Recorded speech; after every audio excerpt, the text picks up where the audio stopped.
Acho que agora já pode. Aí, se você quiser apresentar aí, Vinícius, e apresentar também. Tá ótimo. Bom, então, meu nome é Vinícius, eu sou médico aqui também trabalho no Hospital 9 de Julho, na Rede DASA, né? Então, hoje, a ideia é conversar um pouco sobre o impacto do microbioma oral no transplante de medula óssea, né? Foi a tese do meu doutorado, então, agora foi. Só dando um contexto histórico, né? Acho que é bem conhecido, mas o Donald Thomas ganhou o Nobel de Medicina pelo transplante de medula óssea, né? E eu sempre gosto de frisar que o transplante ainda é o único tratamento para diversas doenças hematológicas, sejam benignas ou malignas. Bem interessante, né? Talvez a gente está vivendo o que a gente já viveu anteriormente, né? Na década de 70, né? Teve uma interrogação para onde queria o transplante, né? Começou, né, a gente sabe, na década de 50, na verdade, para a década de 60, primeiro com transplante de gêmeos idênticos, enfim. E aí, na década de 60 para 70, houve uma interrogação para onde iria o transplante, né? Porque havia muita mortalidade, não conhecia-se ainda a HLA, enfim. E a gente vive, né, alguns anos, acho que toda vez é questionável, agora novamente com CAR-T, com novas terapias, né, para onde vai o transplante. Mas, né, a questão é que nesse momento para frente aí, o transplante só cresceu. O transplante de medula óssea. Então, primeiramente temos o doador, que ele pode ou não ser estimulado com o fator de colônia, principalmente estimulado quando é coletado com sangue periférico. É coletado a medula desse paciente, né? Na verdade, as células-tronco desse paciente, seja por coleta in situ de medula ou por sangue periférico. Aqui também está exemplificado o sangue de cordão. Esse enxerto, né, ele pode ser preparado, depletado in vitro, muito usado fora do Brasil, principalmente nos Estados Unidos, ou não. E aí, concomitante, o paciente recebe o condicionamento, né? Então, uma quimioterapia associada ou não à radioterapia, para ter condições de receber o enxerto. Depois do enxerto processado ou não, né? Aqui no Brasil a gente praticamente não processa, ele é infundido direto. Deixa eu só tirar o som aqui, só um momento que você vai ficar apitando. Pronto. Então, vai ser infundido nesse paciente que já recebeu o condicionamento. Depois do condicionamento, esse paciente recebe uma imunossupressão, pode ser com metrexato, com ciclosporina, com micofenolato, né, tanto para evitar a rejeição dessa medula, quanto para a medula rejeitando o hospedeiro, conhecido como doença do enxerto contra o hospedeiro. Basicamente, o transplante é isso.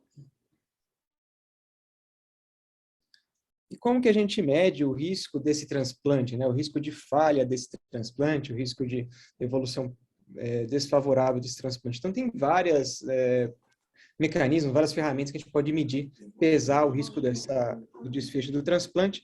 Eu separei dois, na próxima tem mais um, que é uma atualização do anterior. Então, a gente pode olhar para o paciente, né? Então, a gente tem o SOHR, que é o HCTCI. Então, ele pontua doenças prévias do paciente, como doença cardíaca, diabetes, obesidade, infecção durante o início do condicionamento. Também a gente pode olhar pelo risco da doença, né? Nós sabemos que tem doenças que têm um risco maior de evolução desfavorável, né? Como vocês podem ver aí, tanto o tipo de doença quanto o estágio que a doença está. A doença refratária, ela tem um risco maior do que uma doença em remissão. É só isso, né? Então, não, né? Isso vem evoluindo, né? Então, nem sempre mais é melhor, né? O que a gente tem esse foi um trabalho publicado esse ano, que ele pega lá o HCTC e o SOHR, também olha para o paciente, é o Simplified, né, Comorbid Index, que ele acaba pegando também uma coorte dos Estados Unidos, do Memorial e da...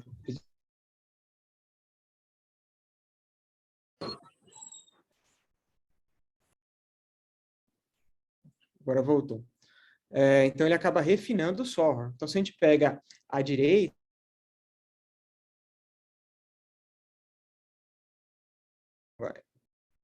bom, então, afim, à direita, a gente tem o SOHR clássico, que eu mostrei na slide anterior, e aqui o Simplified. Então, ele acaba simplificando, porque ele acaba pegando só a função cardíaca, a função pulmonar, a idade, né, e a função hepática. Ele acaba até estratificando melhor o risco de óbito desse paciente e com menos variáveis, né? Então, só interessante. Tem várias viés, né? Foi aquela depressão in vitro, que a gente não faz aqui, só transplante de glândula ablativo, mas só exemplificando. É só isso, né? Não, então eu também trago um trabalho do nosso grupo, né? Como a nutrição, né? Ou a desnutrição impacta nesse paciente, né? Ele não só aqui à direita, né? O paciente desnutrido em verde, né? Isso aqui foi feito por uma escala do SGA, ele vai pior quanto o paciente bem nutrido, né? Não só ele vai pior, como ele também recai mais, né? Então, tem várias maneiras de medir o risco desse transplante. Falando agora do microbioma, né? Então, nós, né, somos formados por 1 vezes 10 a 15 de micro-organismos, principalmente de bactérias. Bactérias correspondem aí quase 75% de 1.000 espécies diferentes, e a gente tem mais ou menos ou metade ou igual de células somáticas, né? Daí vem o conceito de superorganismo, que a gente não é formado apenas nas nossas células somáticas, nós somos um organismo aí em simbiose com essa nosso microbioma. Se tirar nosso microbioma, a gente não funciona. E, bom, a primeira médico a estudar isso foi o Theodor Escherichia, né? Depois vai batizar aí o intestino, na verdade, com a amostra de fezes de crianças normais, e viu a presença de Escherichia coli.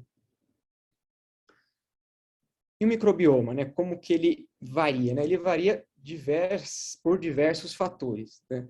Tanto pelo local, como a gente pode ver à esquerda, então, no mesmo indivíduo, né? O microbioma do intestino não é o mesmo microbioma da pele, né? Enfim, não é o mesmo microbioma do aquele exemplifica do estômago, né? Pode ter a presença de H. pylori. Então, por que a gente quis estudar a boca, né? Tem muito trabalho publicado de intestino, vou mostrar alguns para vocês, e a boca não tinha tanto trabalho, não havia trabalho em relação ao desfecho dessas alterações do microbioma oral com o transplante de medula óssea. Então, o que altera além do local, né? A dieta. Então, foi observado que dependendo da dieta, dependendo dos grupos, né, essa dieta impacta na diversidade e na composição desse microbioma. Então, uma dieta mediterrânea vai ter uma diferente de uma dieta oriental. O ambiente, como eu falei, o mesmo grupo étnico vai estar, óbvio, que está meio interligado com a dieta, e a genética. Historicamente, foi observado também que o nosso microbioma ajudou, né, a disseminação de certos grupos de espécies, porque nossos odores corpóreos são decorrentes do microbioma. Então, acabou acarretando nessa seleção natural. E também ele regula a nossa resposta imune, né? Aqui exemplificando pelo TH17, a gente, como o Glaucia, por exemplo, é responsável pela diferenciação e pela regulação, pelo desvio do sistema imune para o lado do TH17. Aqui eu dou um exemplo de uma doença, foi a primeira que teve uma descrição, que é da psoríase. Então, mais uma vez, na pele, que nos pacientes com psoríase havia uma diminuição de acinetobactérias na pele e um aumento de firmicutes, ou seja, contrafisiológico. Então, um desbalanço, aí, uma disbiose. E do microbioma intestinal, como eu falei, ele é o mais diverso, o mais abundante, o mais estudado. Tá? Do Firmicutes é a bactéria, né, mais presente, seguido de Bacteroidetes, e assim sucessivamente. Né? E para que serve, né, o microbioma intestinal? Né? Eles estão diretamente ligados na digestão, principalmente do xiloglicano de vegetais, produção da resposta imune, da barreira de muco, da mucosa intestinal. E como falei, né, então, o TH17 está ligado à resposta imune, precisa do microbioma fisiológico para você desenvolver a resposta imune fisiológica. Quando foi observado em pacientes com neoplasia coloretal, que há um desbalanço, ou seja, né, o TH17 não está funcionando corretamente devido a essa disbiose. Também é responsável, né, por síntese de ácido graxo, e nesse pacientes aí foi visto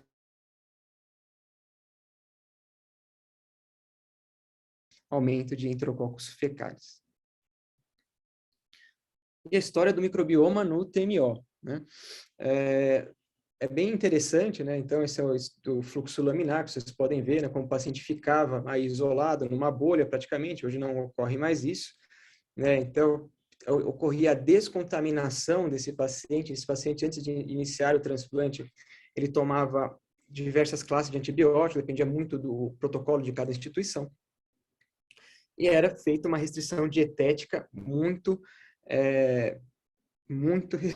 restrita, fica redundante, né? Mas essa era a dieta estéril, né? Então a dieta era esterilizada antes de administrar para o paciente.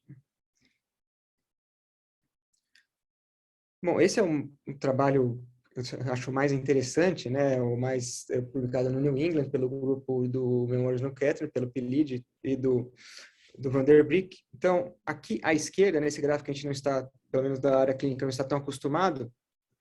Aqui são a amostra do pré-condicionamento, né, e a diversidade dessas amostras, né, que, como é que vai se passando após. Né. Então, quanto mais vermelha, aqui nesse primeiro gráfico de cima, antes do transplante é.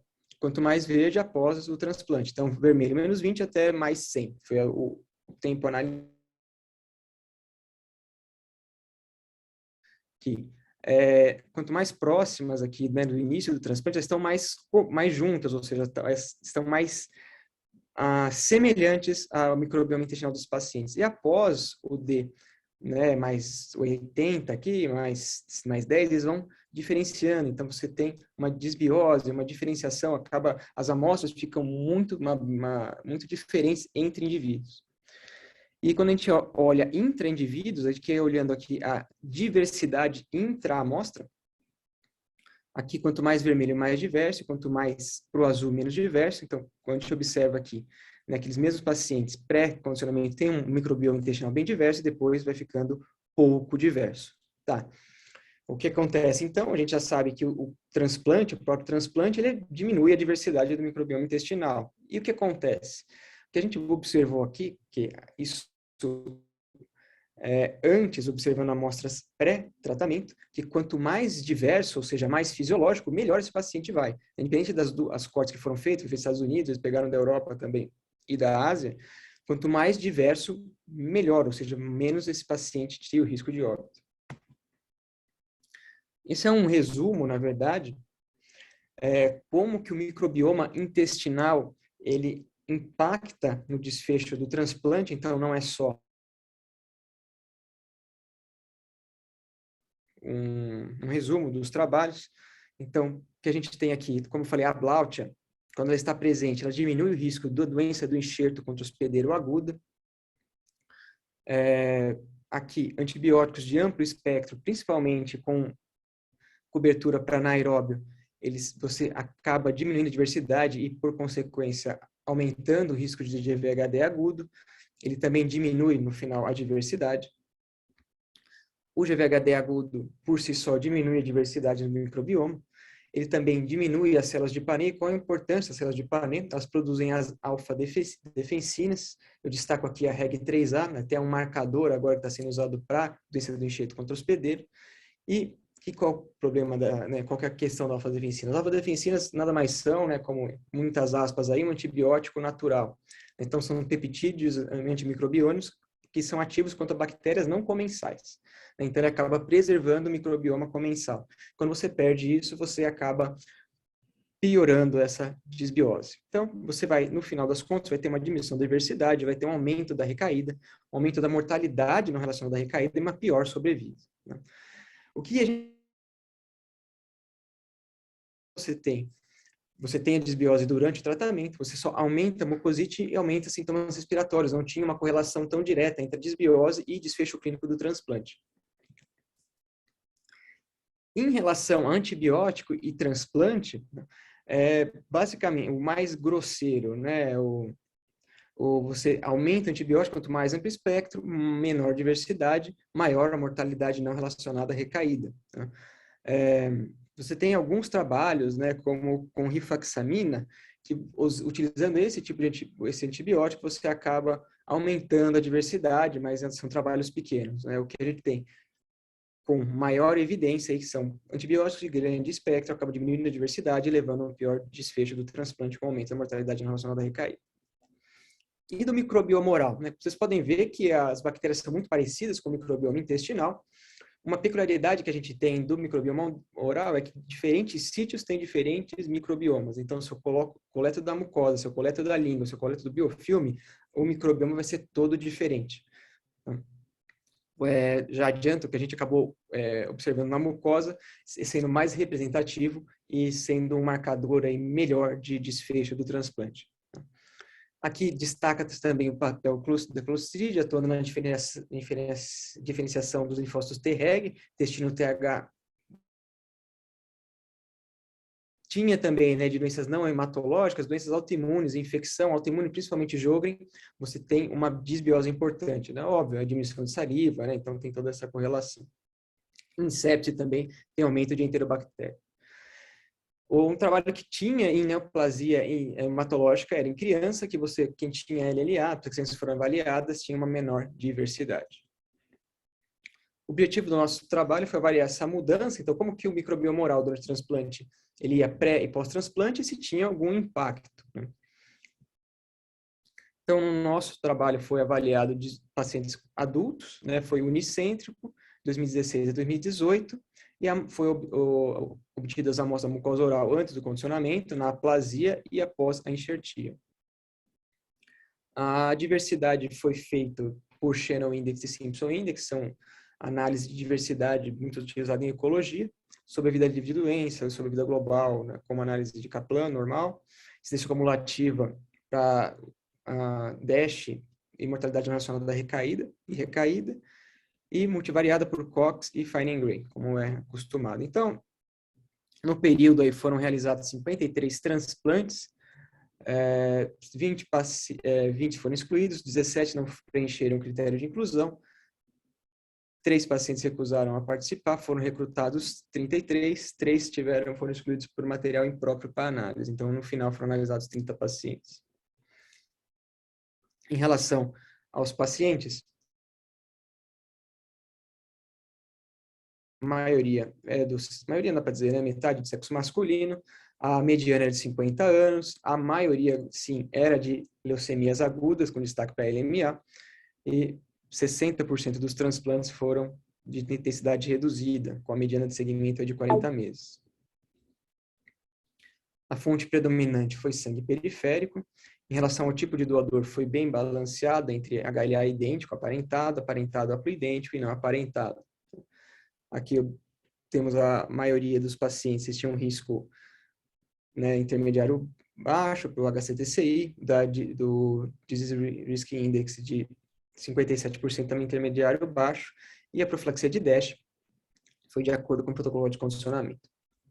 Então, essa é a sobrevida global e sobrevida de progressão de toda a corte, né? Então, da sobrevida global de 56% em 40 meses e sobrevida de progressão de 41%. Já destaco aqui que é muito parecido com o que a gente tem na literatura, tanto dado do IBMT quanto dado até nacional. Só destaco aqui mais uma definição que, para mim, né, antes de estudar, não era tão fácil, porque são conceitos de ecologia, o conceito de riqueza, de abundância relativa, de diversidade. Então, trago aí 2 grupos de indivíduos. No grupo 1 e o grupo 2, vocês podem ver que são 6 cores diferentes, mas eles estão alocados de maneira diferente. Então, quando a gente observa a riqueza desses 2 grupos, a riqueza é igual.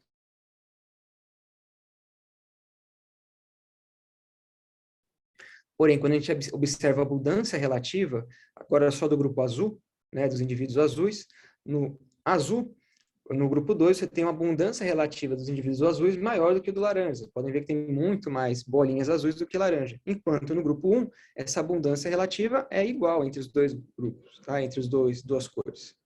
Em relação à diversidade, a gente diz que a diversidade do grupo 1 é maior do que do grupo 2. Por quê? Porque está bem balanceada. A gente tem 6 indivíduos de 6 espécies diferentes.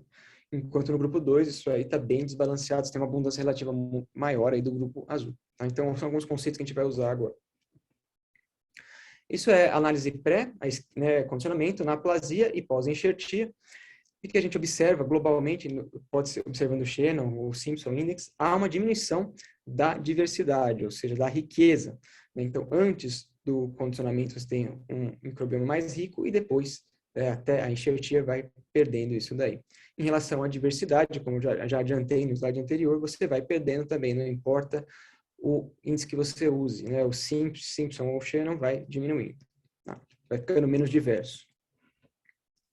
Quando a gente pega abundância relativa, né, lembra que a gente analisa uma bactéria, né,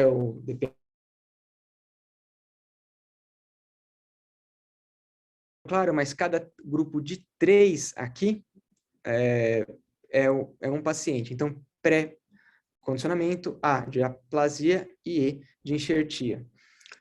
Que a gente pode observar que, independente, né, do nível taxonômico que a gente observa, antes do condicionamento, a grande maioria dos pacientes, ele tem mais cores aqui do que depois, ou seja, né, ao final, né, do transplante, na enxertia, vai havendo uma abundância relativa de certas bactérias, aqui nesse paciente da Bacteroidetes, no outro paciente de Acinetobactéria. Tá? Não importa o nível taxonômico, como eu falei. Né? Aqui você vai tendo mais nível, vai tendo gênero, vai tendo mais espécie, vai tendo mais cores, porém, no final, há um predomínio aqui, né, de estenotrophomonas como nesse paciente.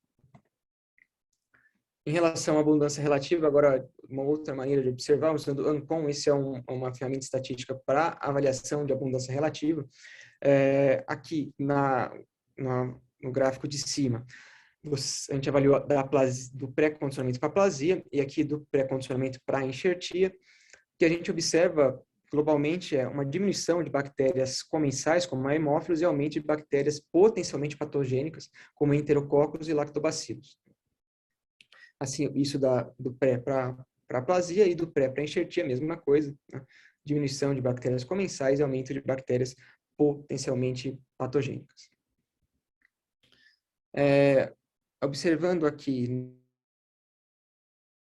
específica, né, até foi uma recomendação do editor quando a gente mandou esse paper, em relação a enterococo, lactobacilo, estáfilo e micoplasma, que são bactérias aí potencialmente patogênicas, na maioria dos pacientes, que são esses aqui representados em vermelho, né, houve um aumento significativo desses pacientes. Esses em cinza também houve aumento, né, mas porém não significativo, né, alguns menos houve diminuição. Então, mais uma vez, né, esses potencialmente patogênicas aumenta com o decorrer do transplante. Então, esse é um swimmer plot que a gente avaliou tanto a abundância relativa pré-transplante desses pacientes e desfecho clínico. Tá? E aqui a gente usou a mediana, então pacientes que tinham uma alta diversidade versus um paciente que tinha uma baixa diversidade. O que a gente observa aqui? Pacientes em verde que têm uma baixa diversidade, eles têm um risco maior de recaída e progressão, que tem esse R de quando pré-recaída, e aqui, se o paciente morreu de óbito ou progressão, era um quadrado aqui. Então, a gente observa que pacientes com baixa diversidade têm maior risco de recaída ou progressão de doença.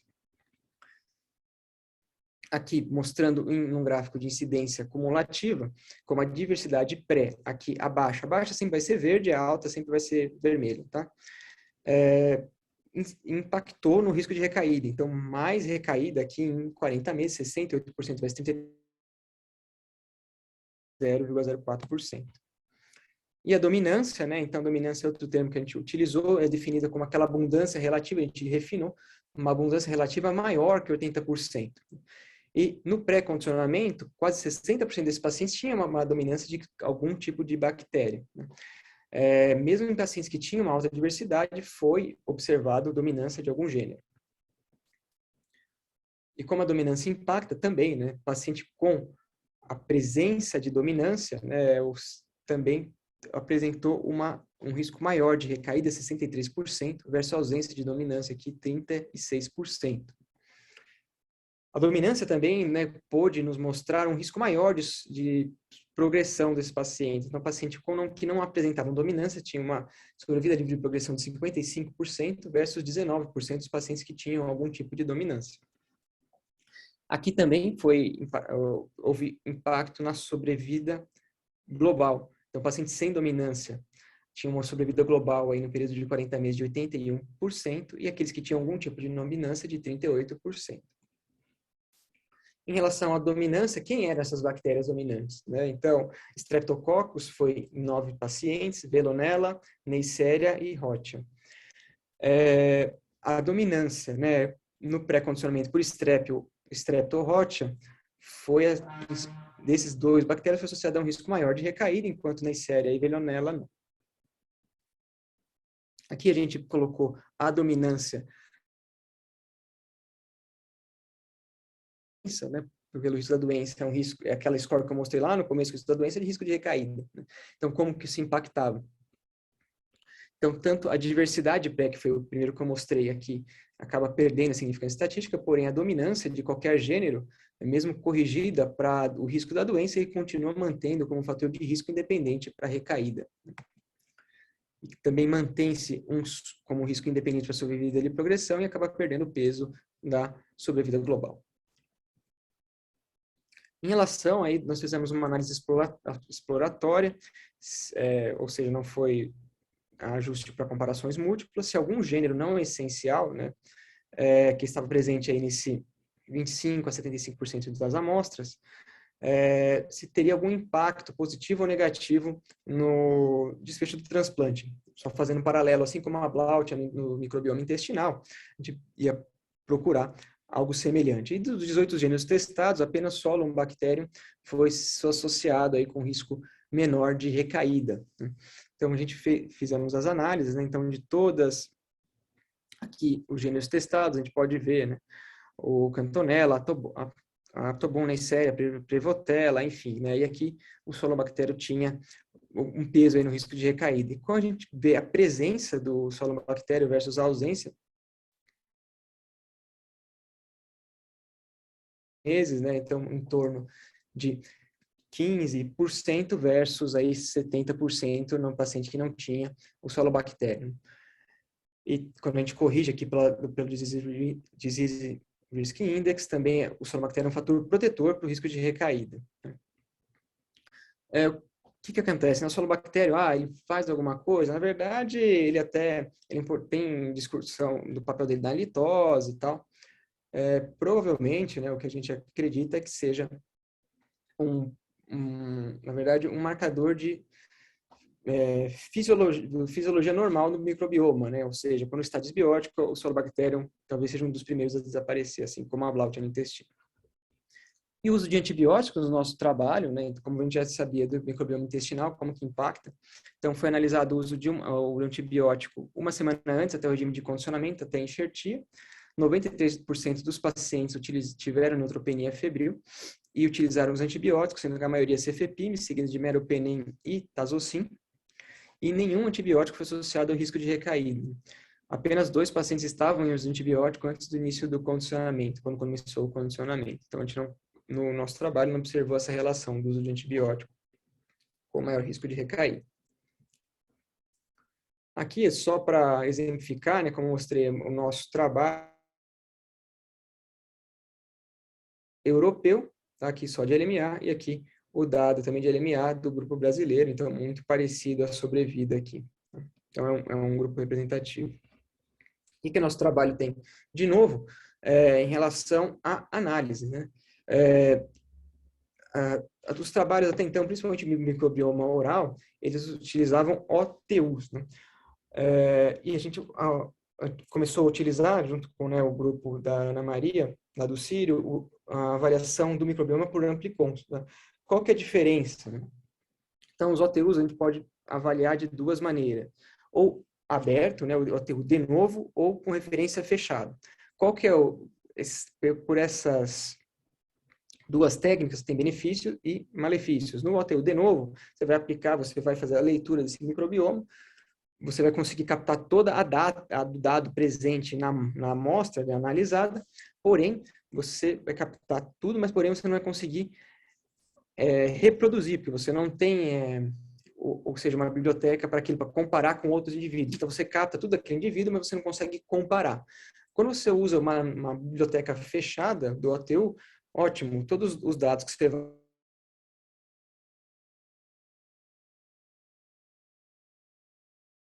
naquela biblioteca já fechada, você não vai conseguir enxergar na sua amostra.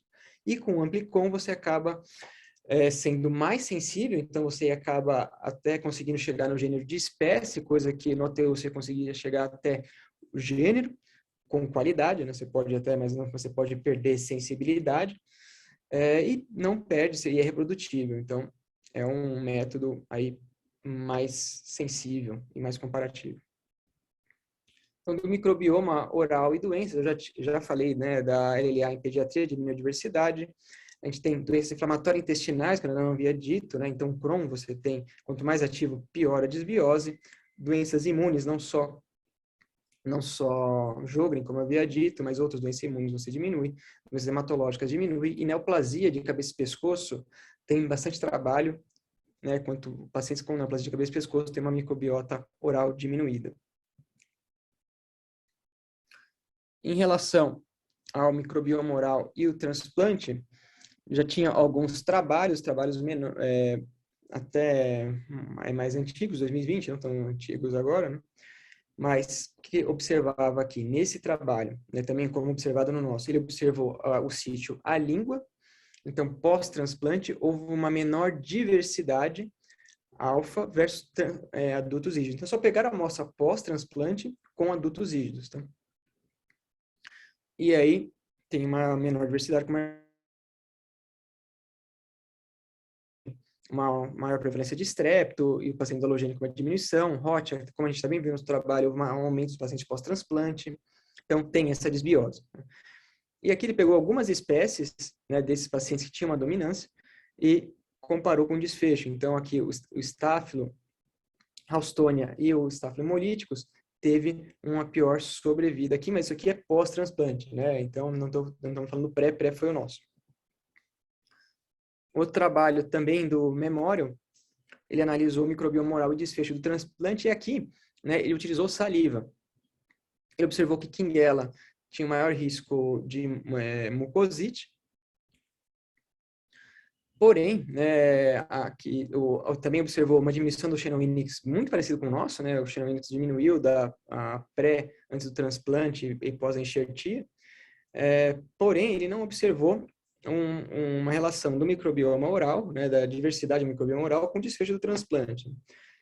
Por que isso, né? Então, a gente tem algumas hipóteses. Ele utilizou saliva. Saliva, ao nosso ver, talvez seja o pior material para a gente analisar o microbioma oral, porque o saliva ela circula tanto na língua, quanto na mucosa, quanto no biofilme, então é muito diverso, é difícil de avaliar. E também pelo método, né? Ele não utilizou o Amplicons, utilizou o OTU, então é um método menos que ele acabou não observando. Em relação também ao trabalho do nosso grupo, ele aqui é observando o biofilme, não só a mucosa oral. Qual que é interessante do biofilme? Ele aparece ele ser mais estável do que o microbioma oral, na verdade, da mucosa oral, quando comparado com o biofilme. Então, ele sofre menos com o impacto do transplante. Mesmo assim, né, houve uma diminuição da diversidade, houve também um aumento de bactérias potencialmente patogênicas em relação ao enxertia e o pré-condicionamento. E aqui não foi visto, como falei, não vai ter recaída, nada, porque talvez sofra menos impacto. Porém, conseguiu-se observar algo interessante, esses pacientes que têm chamado de enterococo Bloom, que é um paciente que ele vem com enterococo na amostra normal e do nada, de uma amostra para outra, o enterococo explode, ou seja, ele cresce muito, né? Aquela dominância acaba, a abundância relativa acaba aparecendo, né? E nesses pacientes que apresentaram esse Enterococcus Bloom, houve um aumento de GVHD agudo, né? Então, é bem interessante isso. Tem um pouco de dado também desse Enterococcus Bloom em microbioma intestinal. Tem mais? Tem o Veillonella também, a presença de Veillonella uma proteção e foi associado a um maior risco de GVHD, tá? O que foi associado à proteção é o Streptococcus, que é normal, né, mais fisiológico, então quanto mais alto, aqui pior. Quanto mais alto, né, ou seja, normal, ele vai maior risco. Aqui eu fiz um compilado dos trabalhos que a gente tem de microbioma e desfecho do transplante. Então, podem ver que até tirando do nosso grupo, né, que é do Vitor, que é o único utilizando ASVs, utilizava OTU e microarray, que ainda é menos sensível.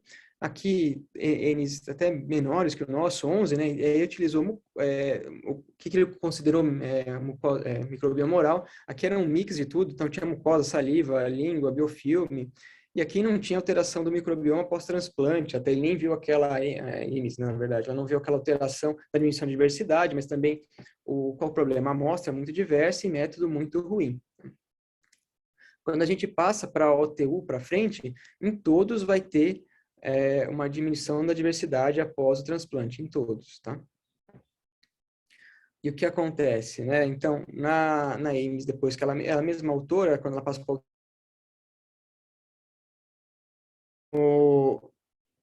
aquele paciente aquele trabalho que eu mostrei, e também vê uma diminuição de diversidade, a presença de Staphylo, Ralstonia tem uma pior sobrevida global. Do choval tem uma diminuição da diversidade, o Klebsiella e outras bactérias aí não comensais têm um risco maior de mucosite, sem diferença em sobrevida livre de progressão e sobrevida global.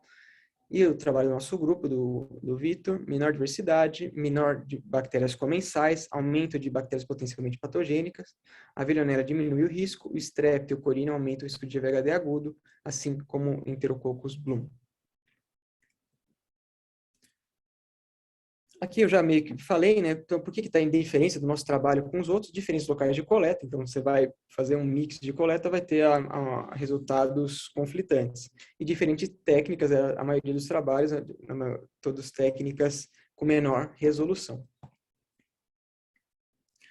Aqui do microbioma intestinal, lembro que foi da Blautia, tem o Eubacterium também, né, também do grupo do Pelidius, é um trabalho um pouco mais antigo. O Eubacterium foi um fator protetor para a recaída, que muito parecido com o nosso Solum Bacterium. Do trabalho também do Pelid, agora do New England, a diversidade também foi um fator de proteção para a sobrevida global, então também de proteção para mortalidade não relacionada ao transplante, mortalidade relacionada ao transplante, não relacionada à recaída. Recaída não teve diferença nesse trabalho. Tá, e quais são as perspectivas, né? Bom, primeiro, né, tem algo que a gente não sabe ainda, quanto isso é causa, né, e quanto é consequência de algo que já vem do tratamento prévio desse paciente. O paciente ele já é um paciente doente, né, e quanto que a gente pode mudar, quer dizer, se a gente conseguir reverter essa desbiose, o paciente vai melhor, né, que a gente descobriu como marcador de pior prognóstico. A gente consegue mudar isso? A questão na verdade, a gente não sabe ainda. Tem alguns trabalhos nesse sentido. Então, que a gente sabe, né? Assim como a nutrição que a gente viu, por isso que eu coloco a nutrição mais precoce, melhor do desfecho desse transplante, aqui é interal, sendo até melhor do que a parenteral. Aqui é o paciente desnutrido, aqui é o paciente de nutrição parenteral, aqui é interal, adequada, inadequada, né? Então, quanto pior, maior a mortalidade relacionada ao transplante, a recaída relacionada ao transplante, assim como sobrevida global. Então, talvez nutrir esse paciente bem, né, deixar esse paciente bem nutrido pré-transplante melhore essa desbiose. O que mais? Né? Tem o uso de pré-bióticos. Então, em pacientes aqui que foram utilizados pré-bióticos, teve uma diminuição desses pacientes no transplante, e houve também uma diminuição de GVHD de todos os graus aqui. Então, os pacientes que fizeram uso de pré-biótico tiveram uma incidência cumulativa de GVHD de 63% versus 75%. E probióticos, né? Probióticos, teve alguns estudos que foram parados até durante o transplante, utilizaram lactobacilos, aí tiveram uma sepse por lactobacilos, é difícil fazer, não dá para ter certeza que essa correlação. Então foi parado, mas a gente não tem tanto estudo nessa área para transplante, tem bastante para neoplasia, tem, enfim, cabeça e pescoço, até para mieloma, tem tudo, né? Microbioma é algo que está muito em alta ultimamente. Mas de estudos animais, eu acho interessante, né? São trabalhos mais antigos, mas o uso de pré-bióticos protegeu aí, em relação a GVHD também e a melhora da sobrevida. Que mais, né? Isso é algo que também faça mais sentido, tem bastante dado nessa questão, é o transplante de microbioma fecal, né? O transplante de fezes. Tem algumas indicações, né? Estou falando especificamente no transplante de medula óssea, tem paciente de colonização. No transplante de medula óssea, né, como ele coloca aqui, não tem, você vai restabelecer o microbioma, prevenir, diminuir infecção aguda. E como que a gente pode administrar, né? Tem cápsula, tem por sonda, tem diversos modos de administração. Ainda tem muita discussão em relação quando, quanto, né, a dose, isso a gente não sabe. Bom, de fato, o que a gente sabe é, né, esse paciente, né, quando a gente pega os gráficos aqui, tanto sobrevida como sobrevida livre de evento, os pacientes que estavam com GVHD, ou seja, fizeram transplante, tinham disbiose, fizeram o transplante de microbioma fecal, foram melhor aqui, uma melhor sobrevida livre de evento e uma melhor sobrevida global. E aqui diminuição da diarreia também. Então, conclusão, durante o transplante, isso nós observamos no nosso trabalho e outros trabalhos também já haviam mostrado, há uma diminuição de diversidade do microbioma oral. A disbiose do microbioma oral, aqui principalmente representado pela baixa diversidade ou pela dominância, está associado a pior desfecho, em especial sobrevida de recaída, porque todos os métodos de diversidade que utilizamos, houve um maior risco de recaída. E pacientes que apresentam dominância de qualquer gênero, que também foi uma associada a um pior sobrevida livre de progressão e também pior sobrevida global. Bom, esse trabalho está publicado, vocês ficaram ter curiosidade de ler um pouco mais sobre o assunto aí. E é isso, obrigado. Fiquei feliz aí de responder as questões aí.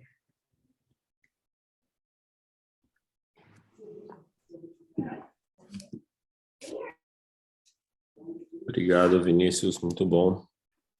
Acho que depois se você puder compartilhar até o artigo e também os outros, né, do Vitor, da Júlia, porque são, né, acho que o pessoal poder, quem tiver interesse aí. Na verdade, acho que é uma área do conhecimento que se aplica a toda a hematologia, né? Então, acho que só complementando o que o Vinícius apresentou, a gente agora está abrindo uma linha de pesquisa, né? Então, a ideia é validar no número de 300 pacientes, pelo menos. Aí a gente tem, o trabalho dele foi inicial, então a gente quer fazer mais ou menos o que o Memorial fez, que é validar isso agora num grupo maior de pacientes e de pacientes de várias regiões, de vários lugares diferentes, tanto público como privado, que a gente consegue ver num ambiente diferente, né, e distinto, se a gente tem os mesmos achados.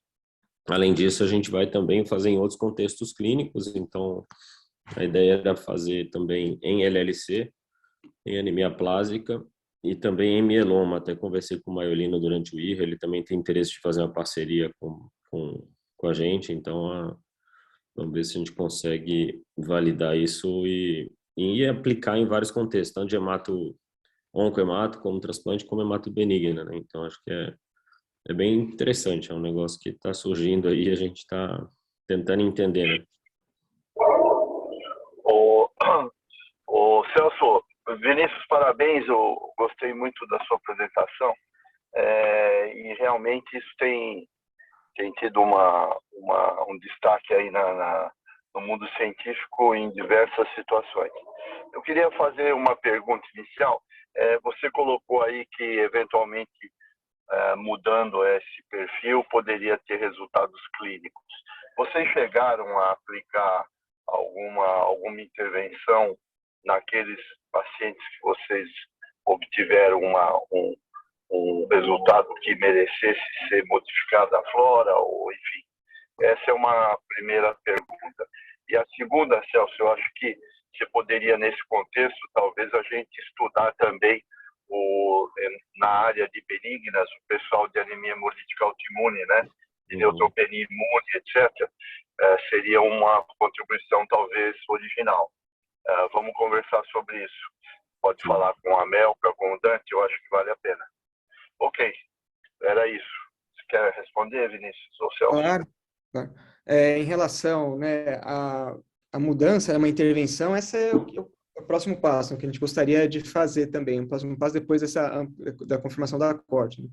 A questão né, a gente não sabe quanto que é causa e consequência, né, se seria um marcador, e se a gente consegue mudar, né, e se conseguindo mudar, qual que seria a melhor maneira de intervenção, né, com pré-bióticos, com melhor da nutrição enteral, com probióticos, né? Com transplante de microbioma fecal, né?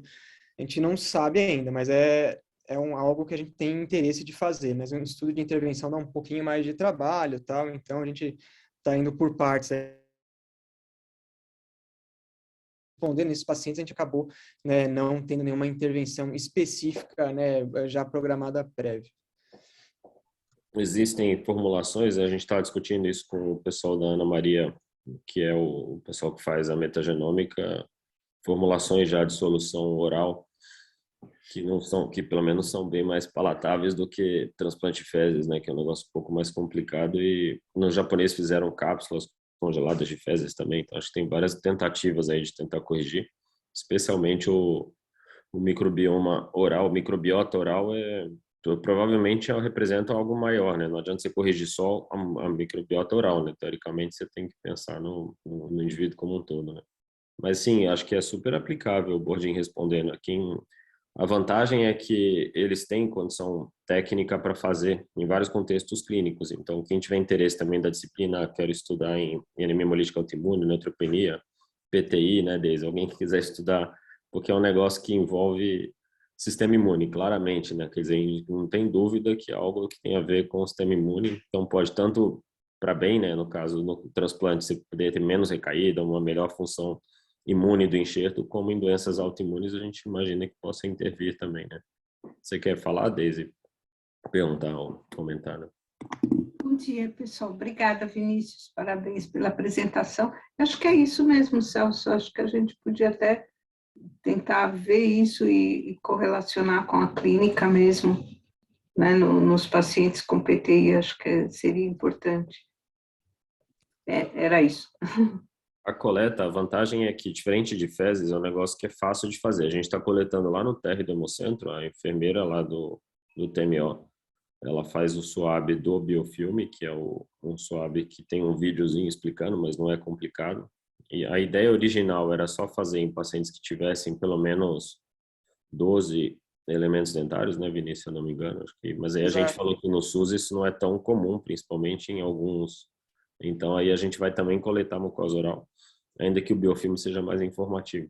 Então dá para fazer, coletar de vários contextos, a gente realmente pode montar aí a gente tem a Andresa e o Pedro Weisberg estão vendo isso em transplante, o Caio e o Pedro Moedo, o Caio em aplasia, o Pedro em LLC, então a gente já tem isso validado em comitê de ética, né? Mas acho que qualquer um que tiver interesse de algum trabalho teria que fazer um adendo, acho que nem precisaria ser um novo projeto, né? Mas talvez acrescentar na Plataforma Brasil que a gente consegue fazer.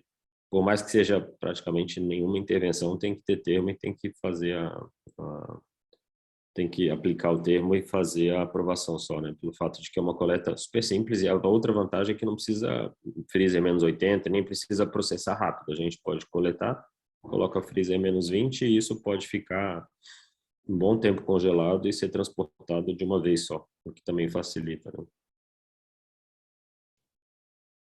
Vinícius, eu queria eu achei extremamente interessante a maneira que você elenca o problema.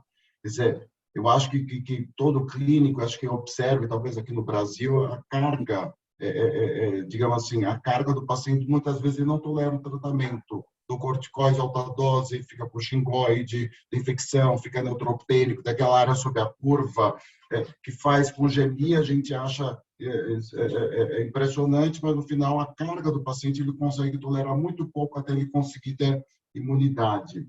Uma coisa que eu fiquei atento, em pesquisa clínica, a gente discute muito o uso do microbioma na flora intestinal com relação à terapia imunoimediata, não tanto na boca. Então, você trouxe uma questão que talvez a gente tivesse pouca correlação, e durante a sua apresentação eu tomei algumas notas. Uma das coisas que eu achei mais interessante foi o seguinte, quer dizer, você detecta o problema, quer dizer, você acha que está tirando uma foto da ecologia do momento, está tentando entender como isso está se espraiando, digamos assim, no contexto do transplante, tem esse modelo elegante de pensar em outras doenças, outros cenários, como isso vai se desmembrar.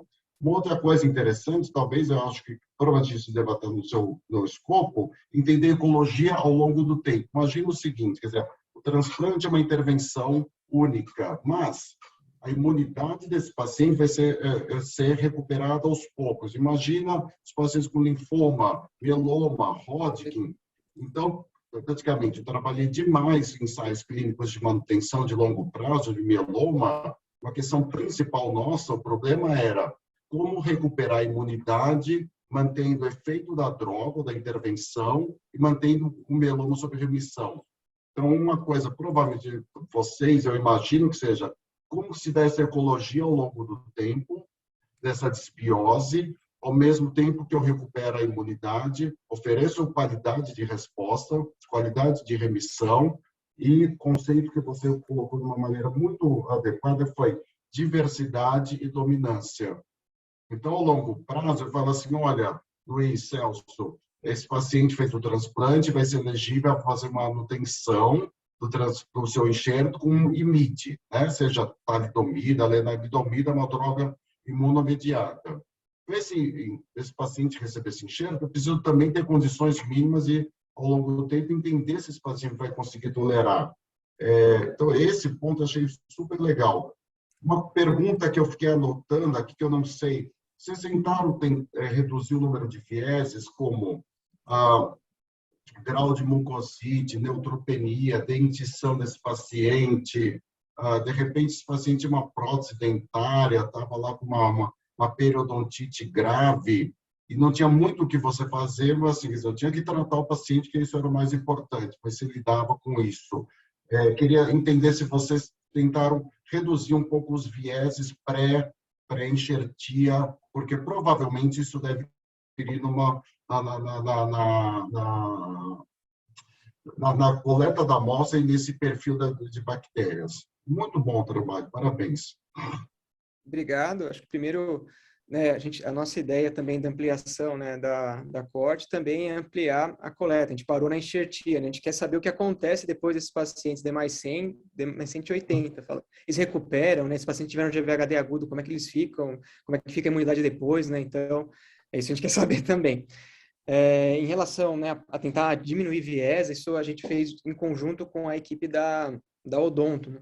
Então, tem até o trabalho em paralelos dele da questão da mucosite também.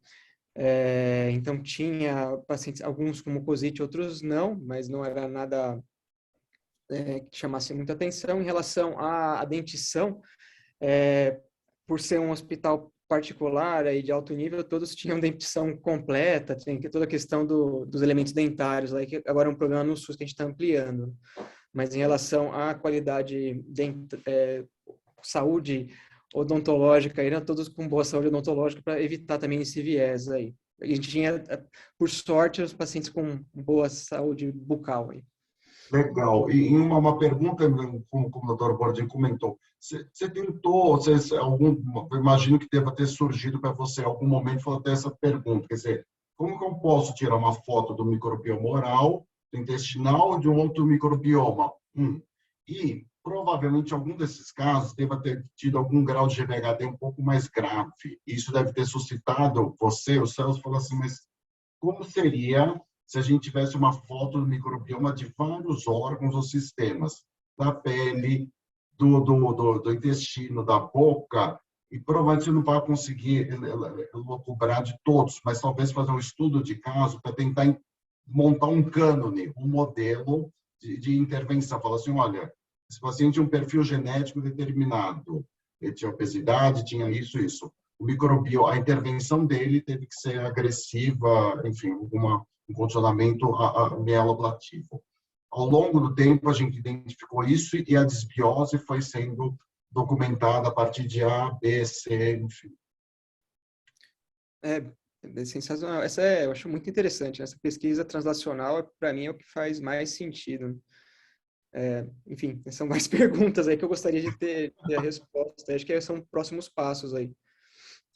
E outra coisa, Vinícius, vocês chegaram a discutir a interferência de medicações imunomoduladoras, como interferentes ou tanto a desbiose poderia interferir a imunomodulação, ou ou eventualmente algum outro fator que possa limitar a resposta dessa droga. Então, tudo bem que vocês olharam, fizeram o threshold, o ponto bem objetivo no transplante, mas provavelmente as interações devem ser pensadas. Talvez isso eu penso assim, do ponto de vista prático, quer dizer, eu vou intervir numa droga por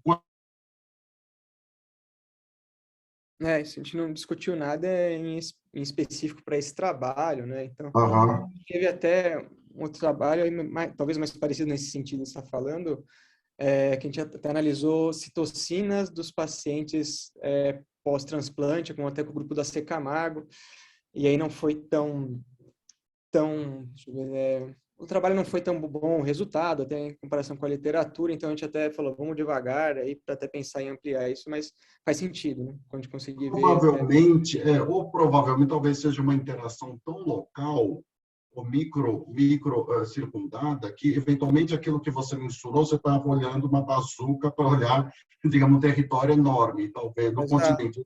E talvez a aplicação, talvez ela seja, falou assim, olha, qual foi o meu instrumento de pesquisa? Talvez o meu método. Talvez eu usei o método, joguei a rede lá no alto mar. Talvez você estava lá na praia, que talvez pudesse avaliar. Isso também é um dado relevante para você, né? Sim. Né? Muito Tem bom. uma pergunta no chat também, Vinícius, se você quiser responder da Tem Luísa. estudo?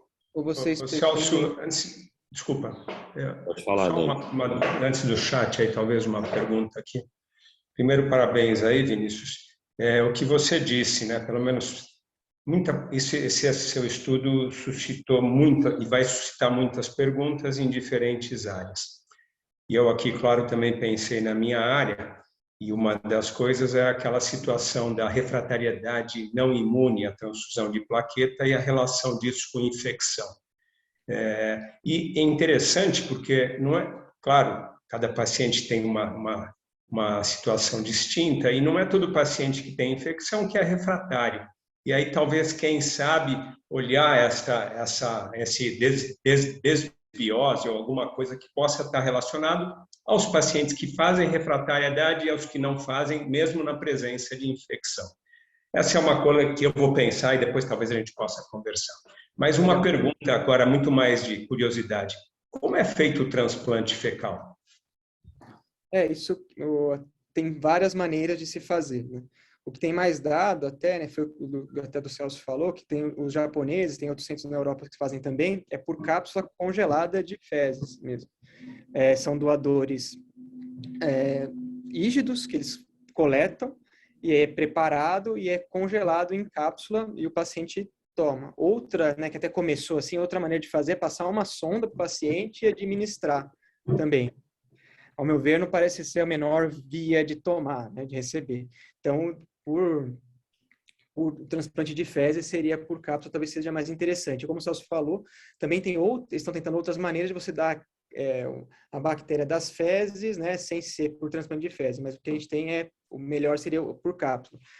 Aqui no Brasil tem alguns centros, em Curitiba já faz, a gente até chegou a conversar com a doutora Nancy para viabilizar aqui no nosso serviço, está em estudo aí junto com a microbiologia, qual seria o melhor método de se fazer por aqui. Pelo que a gente conversando com eles, né, a parte de coleta e processamento é bem tranquilo, assim, precisava só avaliar um pouco melhor.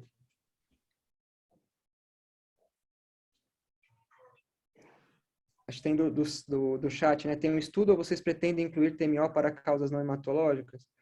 A gente não tem um estudo, a gente está aberto para incluir causas não hematológicas, seria transplante para doença autoimune, por exemplo, né?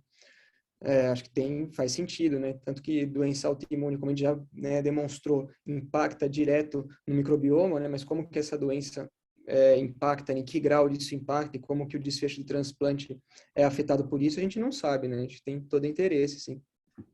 Nesse trabalho, de toda forma, a gente vai incluir todos os pacientes transplante, né? Sem exceção. Então, se tiver alguém que tenha feito para tumor sólido ou para doença autoimune, não sei se em qual dos dois contextos que ela estava falando. Isso não tem Acho muito. que o número vai ser pequeno também, né? Para qualquer conclusão. Eu acho que é isso, né, Vinícius? Não sei se alguém tem alguma outra pergunta, já são 9 horas. Né? Isso aí, então. Obrigado. Boa semana aí a todos.